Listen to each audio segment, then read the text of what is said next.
भाई जो गुरु वचन पे डट गए, कट गए फंद 84। अन्य प्रमाण कुरान मजीद की सूर अल बकरा 2 आयत नंबर 35 और 38 तक कुरान का ज्ञान देने वाला अल्लाह कह रहा है कि आयत नंबर 35 में क्या कह रहा है?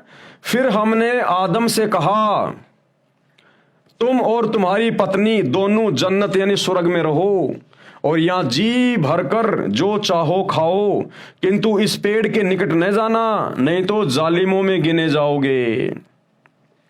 अब यहां हजरत आदम को ओरिजिनल खुदा आके मिला।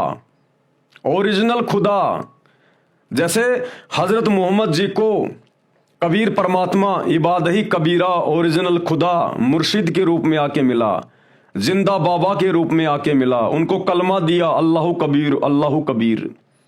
इसी प्रकार इन महापुरुषों को वो ओरिजिनल अल्लाह, वो इबादही कबीरा भी आके मिलता है मुर्शिद रूप में, जिंदा रूप में, संत के रूप में, और इनको सत्य ज्ञान बताता है कि जो भक्ति तुम कर रहे हो शैतान के द्वारा दी गई, ये भक्ति मोक्षदायक नहीं है। इस भक्ति के करते रहने से तुम्हारा जन्म मरण का रोग नहीं कटेगा, तुम गधे कुत्ते सुअर बनने से नहीं बच सकते, तुम्हें नरक में जाना पड़ेगा। तो वो ओरिजिनल अल्लाह भी अपने बंदों के पीछे पीछे फिरता रहता है, लेकिन ये शैतान का लोक है। शैतान के प्रभाव के कारण वो आत्माएं, वो पैगंबर, वो अवतार उस ओरिजिनल खुदा अल्लाहु कबीर का ज्ञान स्वीकार नहीं कर पाते। तो ओरिजिनल खुदा ने, अल्लाहु कबीर ने हजरत आदम से क्या कहा? फिर हमने आदम से कहा तुम और तुम्हारी पत्नी दोनों जन्नत यानी स्वर्ग में रहो और यहां जी भरकर जो चाहो खाओ, किंतु इस पेड़ के निकट न जाना, नहीं तो जालिमों में गिने जाओगे। आयत नंबर 36। अंततः शैतान ने उन दोनों को उस पेड़ की ओर प्रेरित करके हमारे आदेश की अवहेलना करवा दी। लेकिन ये शैतान नहीं चाहता कि यहां कोई भी बंदा उस अल्लाहु कबीर की हिदायतों में चले। ये शैतान सबको भ्रमित करके रखता है, इसको श्राप लगा हुआ है। जब आप सृष्टि रचना पढ़ेंगे सतगुरु रामपाल जी के मुख कमल से, आगे इस पुस्तक में भी लिखी हुई है, आप यूट्यूब पर भी डाउनलोड करके सुन सकते हैं सृष्टि रचना। उसको प्रतिदिन 1 लाख मानव शरीरधारी स्त्री या पुरुष का वो मैल खाने का श्राप लगा हुआ है। तो ये जीव को भ्रमित करता है, ये किसी को भी यहां से बाहर नहीं जाने देना चाहता। इसको डर है, इसको भय है कि जिन जिन आत्माओं को मैं सतलोक से, 7वें आसमान से, अल्लाह कबीर से, इन आत्माओं के अंदर कुप्रेरणा करके उस परमात्मा से आस्था हटवा के अपने ऊपर आस्था लगा के जो लेकर आया हूं, ये आत्माएं यदि वापस चली गई उस सच्चे खुदा की सच्ची इबादत करके, तो फिर मेरा भोजन का क्या होगा? मैं खाऊंगा क्या? मुझे तो इन्हीं को खाने का श्राप मिला हुआ है। तभी तो हम जन्म रहे और मर रहे हैं। अन्यथा इंसान जन्म लेता है, बड़ा होता है, पढ़ाई करता है, 20-25 साल बाद में अच्छी नौकरी लगता है, जिंदगी भर कमाता है, 60 साल के बाद रिटायरमेंट होता है, सोचता है अब मैं आराम से रहूंगा, बाल बच्चों के साथ रहूंगा, मेरी पेंशन आती रहेगी, और उस समय उसकी मृत्यु हो जाती है। तो किस लिए उसने सारी मेहनत की? क्या मरना कोई पसंद करता है? किसी का बेटा मर रहा है, किसी की बेटी मर रही है, किसी का दामाद मर रहा है, एक्सीडेंट में पूरा परिवार का परिवार मर रहा है, क्या मरना कोई पसंद करता है? हम सतलोक में नहीं मरा करते थे, हम अमर थे, लेकिन अब इस शैतान के लोक में आकर हम अमर नहीं रहे। ये शैतान हमें अपने भोजन के लिए मारता है और जन्म देता है, मारता है और जन्म देता है। तो शैतान ने सोचा अगर सच्चे खुदा की इबादत अगर आत्मा कर लेगी तो ये तो सच्चे खुदा के पास चली जाएगी, सच्चा खुदा इसे लेकर चला जाएगा। तो वो हमें भ्रमित करता है सच्चे खुदा की सच्ची इबादत से। इसीलिए तो उसने हजरत मूसा को, हजरत दाऊद को, हजरत ईसा को और हजरत मोहम्मद को जो किताबें उसने प्रदान की, तौरात, जबूर, इंजिल और कुरान शरीफ, उनमें कंप्लीट ज्ञान नहीं दिया, आधा अधूरा ज्ञान दे दिया, अपने आप को ही अल्लाह घोषित कर दिया, जबकि ये डुप्लीकेट है, ताकि आत्माएं भ्रमित रहें और मुझे यानी शैतान को ही अल्लाह मान के पूजती रहें और मरने के बाद मेरे मुंह में आती रहें। ये इसका सबसे बड़ा भयंकर जाल है। और इस जाल को वो अल्लाह कबीर खुद ही धरती पे आके संत रूप में, मुर्शिद रूप में खत्म करता है, तोड़ता है। और यहां कोई जानकारी नहीं दे सकता, क्योंकि शैतान से ऊपर 21 ब्रह्मांड में कोई नहीं है, और शैतान किसी को जानकारी होने नहीं देता। तो भला यहां का प्राणी एक दूसरे को कैसे बताएगा कि अल्लाह कौन है, सच्चा अल्लाह कबीर कौन है? तो वो अल्लाह कबीर स्वयं आकर ही अपनी यथार्थ जानकारी देता है, बताता है। तो आज वो अल्लाह कबीर सतगुरु रामपाल जी के रूप में धरती पे प्रकट है। आज हम उनकी सच्ची इबादत करके वापस उनके साथ अपने शतलोक में जा सकते हैं। लेकिन कुछ समय बाद में शैतान ने हजरत आदम को और उसकी पत्नी हवा को, दोनों को भ्रमित कर दिया, परमेश्वर के आदेश की अवहेलना करवा दी सांप के रूप में। कैसे? अंततः शैतान ने उन दोनों को उस पेड़ की ओर प्रेरित करके, यानी जिस पेड़ के फल ना खाने के लिए अल्लाह कबीर ने हजरत आदम को हिदायत दी थी कि इस वाटिका के तुम सारे पेड़ के फल खा सकते हो, लेकिन वो जो सामने जो पेड़ है बीच में, उसका फल मत खाना, अन्यथा फिर तुम जन्म और मरण में आ जाओगे, तुम्हारे को स्वर्ग से नीचे पटका जाएगा धरती पर, इस मृत लोक में। फिर तुम्हें खुद ही कमाना पड़ेगा, खुद ही खाना पड़ेगा। अब काल ने सोचा कि अगर ये स्वर्ग में रहेगा तो फिर मेरे भोजन का क्या होगा, बाकी जीव कैसे उत्पन्न होंगे, संतान उत्पत्ति कैसे होगी, मैं 1 लाख कैसे खाऊंगा? तो शैतान ने उनको भ्रमित करना शुरू किया, उनको डराना शुरू किया, धोखा किया। अंततः शैतान ने उन दोनों को उस पेड़ की ओर प्रेरित करके हमारे आदेश की अवहेलना करवा दी। हमने हुक्म दिया कि अब तुम सब यहां से उतर जाओ, एक दूसरे के दुश्मन बन जाओ। सांप और इंसान एक दूसरे के शत्रु हो गए। आज सांप को देखते ही क्यों मार दिया जाता है? हालांकि अब नहीं मारा जाएगा। सतगुरु रामपाल जी की सच्चे खुदा की शरण में आने के बाद हम तो चींटी भी नहीं मार सकते, चींटी भी, क्योंकि वो हमें नुकसान पहुंचा नहीं सकती। ना हमें हाथी नुकसान पहुंचा सकता, ना सर्प पहुंचा सकता, ना चींटी, क्योंकि हम उन सबको बनाने वाले सच्चे इबादही कबीरा सतगुरु रामपाल जी की शरण में है, सच्ची भक्ति कर रहे हैं। तो उनके द्वारा बनाई गई कोई भी चीज हमारे को नुकसान नहीं पहुंचा सकती। तो हम सतगुरु रामपाल जी के फॉलोवर कभी जीव हत्या नहीं करते। हमें कोई वस्तु यहां नुकसान नहीं पहुंचा सकती जब तक हम उनकी मर्यादा में हैं, उनकी सच्ची इबादत कर रहे हैं। बाकी आम समाज में सांप और इंसान की कितनी शत्रुता है। सांप यदि 100 मीटर दूर भी दिखाई दे जाए, इंसान दौड़ के उसको मारने का प्रयास करता है। ऐसी दुश्मनी क्यों? ये वहां से पैदा हुई है, क्योंकि परमेश्वर ने आदेश दिया, अल्लाह कबीर ने आदेश दिया कि तुमने मेरे आदेश की अवहेलना की है, अब जाओ और एक दूसरे के शत्रु बन जाओ। हमने हुक्म दिया कि अब तुम सब यहां से उतर जाओ, एक दूसरे के दुश्मन बन जाओ। सांप और इंसान एक दूसरे के शत्रु हो गए, और तुम्हें एक समय तक धरती पर ठहरना है, वही गुजर बसर करना है। यानी एक ही जेल में तुम सबको साथ साथ रहना है, सर्प को भी, अन्य जीव जंतुओं को भी और इंसान को भी। ये पृथ्वी एक पिंजरा है, इस पिंजरे में शैतान ने हम सबको कैद कर रखा है। अब बताइए, फिर भी हम यहां पर चादर तान के सो रहे हैं।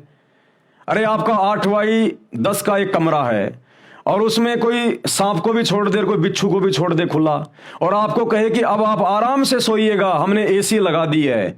भले 4 एसी लगा दो, आपको नींद नहीं आएगी। पल पल आपको चिंता सताएगी, डर सताएगा, मौत का भय सताएगा। तो ये 21 ब्रह्मांड, इस शैतान ने हम सबको यहां पर रोक के रखा हुआ है। 84 लाख प्रकार के हिंसक जीव जंतु भी इसी धरती पर, और हम इंसान भी इसी धरती पर। हमने खुद ही अपने बचाव के लिए मकान बना लिए, हथियार बना लिए।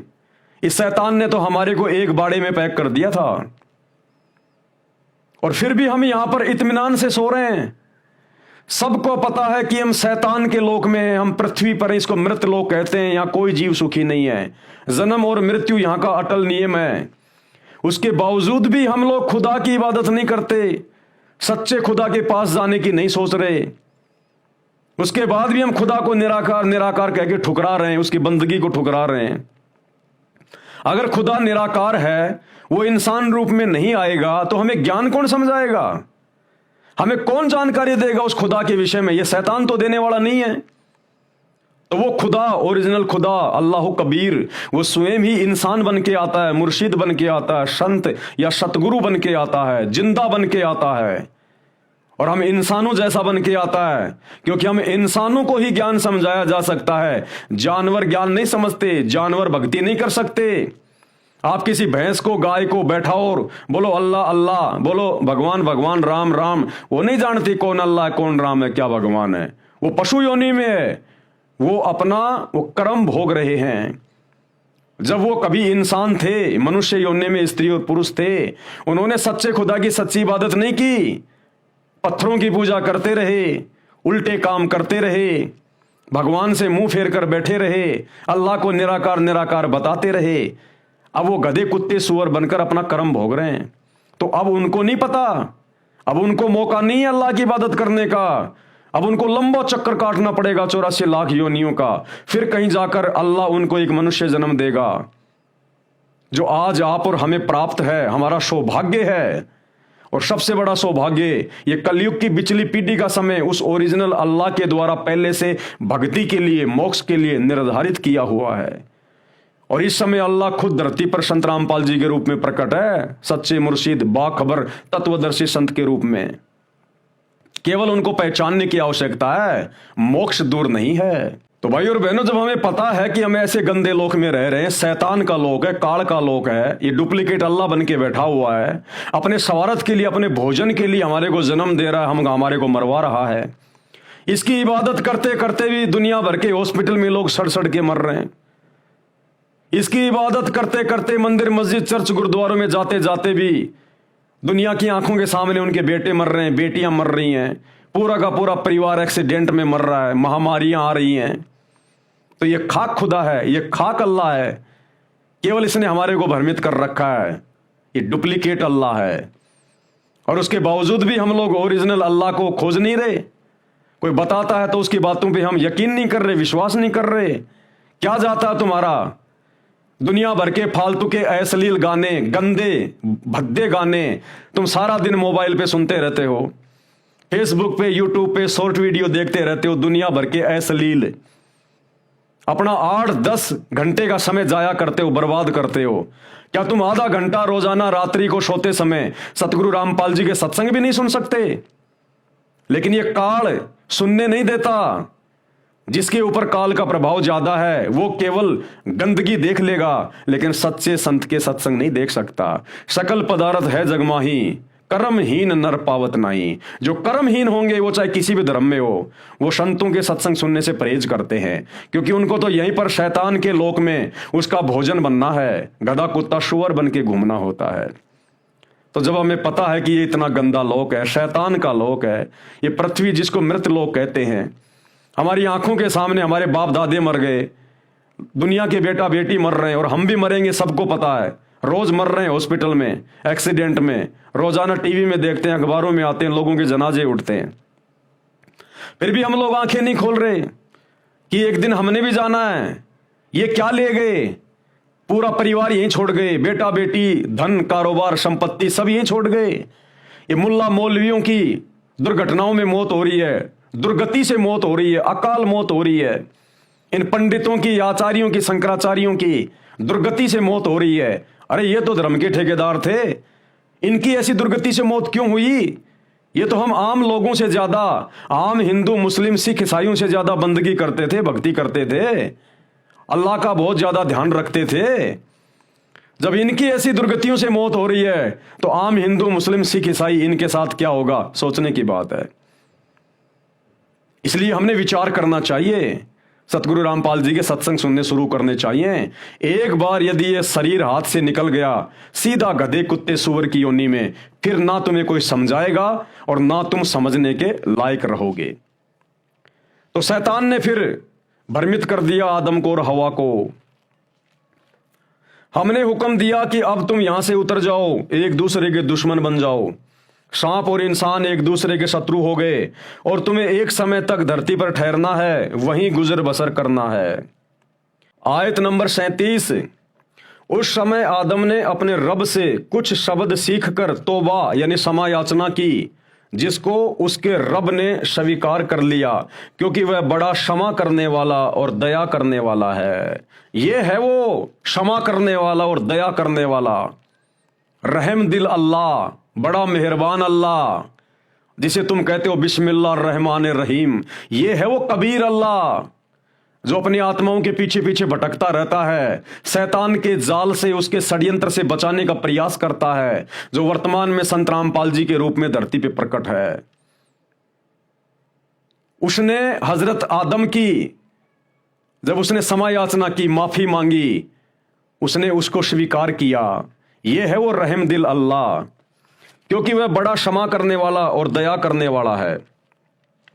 आयत नंबर 38, हमने कहा कि तुम अब यहां से उतर जाओ, फिर मेरी ओर से जो मार्गदर्शन तुम्हारे पास पहुंचे उसके अनुसार चलना। जो मेरे मार्गदर्शन के अनुसार चलेंगे उनके लिए किसी भय और दुख का मौका ना होगा। कुरान मजीद से लेख समाप्त।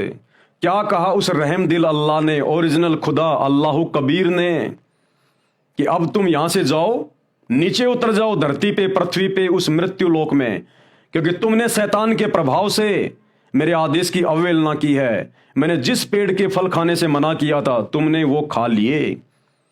लेकिन एक चीज का ध्यान रखना, मैं तुम्हारे को बख्शिश करता हूं, तुम्हारे ऊपर मैं दया करता हूं। जब कभी मेरे द्वारा भेजा गया कोई मुर्शिद, कोई संत, कोई मार्गदर्शक, कोई पैगंबर, कोई रसूल, कोई अवतार, जो सच्चा मार्गदर्शन करे, इस शैतान के षड्यंत्र को समझाए, सृष्टि रचना को बताए कि ये क्यों यहां मार रहा है, क्यों जिंदा कर रहा है, क्यों जन्म दे रहा है, इसको 1 लाख मानव शरीरधारी स्त्री पुरुष रोजाना खाने का आदेश है, इसको श्राप लगा हुआ है, ये गधे कुत्ते सुअर क्यों बना रहा है, तुम लोग इतने दुख क्यों उठा रहे हो, तुम इंसानों को धर्मों में, जातियों में किसने बांट दिया, तुम्हें हिंदू मुसलमान किसने बनाया। जब ये सच्चा ज्ञान देने वाला मेरा कोई संत, मेरा कोई मार्गदर्शन, कोई मुर्शिद जब तुम्हें आकर मिले, तुम उसके ज्ञान के ऊपर गौर करना, उसके सत्संग सुनना और उसकी शरण में चले जाना, और वो जो तुम्हें सच्ची इबादत बताएगा उसके अनुसार ही तुम मेरे पास वापस शतलोक में, 7वें आसमान पर, ओरिजिनल जन्नत सचखंड में पहुंच सकते हो। दूसरा, इस पृथ्वी पर, इस जहान में, इस कायनात में कोई तरीका नहीं है। भाई जो गुरु बचन पे डट गे, कट गे फंद 84 के, कट गे फंद 84 के, कट गे फंद 84 के।